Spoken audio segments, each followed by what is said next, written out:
Mag-out tayo ng ano, double bell VSR set. So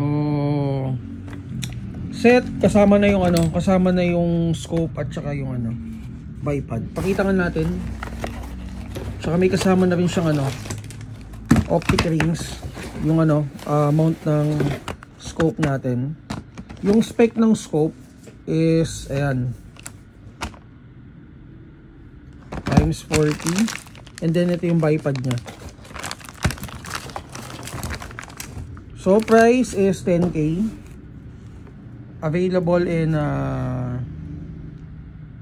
ilang bang kulay ito? Tatlo. Brown, black at saka itong multicam.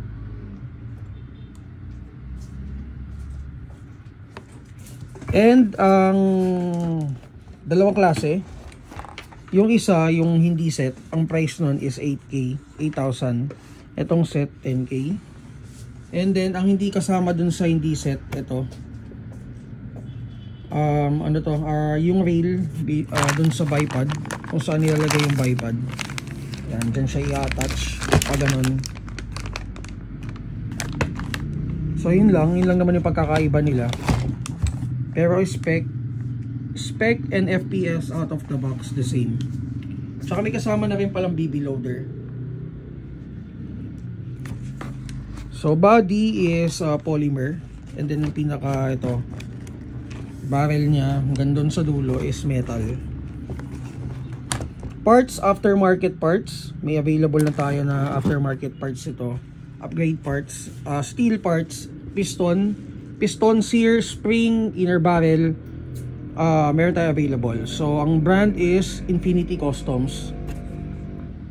Kaya kung mag-upgrade kayo, sasagad kayo ng 600 FPS, ayun, pwede nating ilagay yon. Sige, test natin.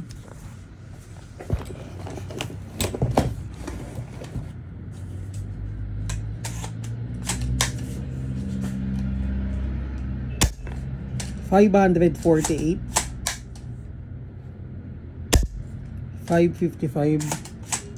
So ano, game ano na to, legal na agad sa game. Wala nang papalitan.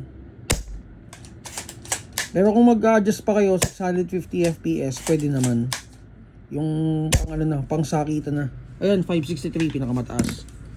Again, double bell VSR10. Check nyo na lang to guys sa ano natin, Google Drive natin. And for questions, PM lang kayo sa page Mavs Hobby Shop.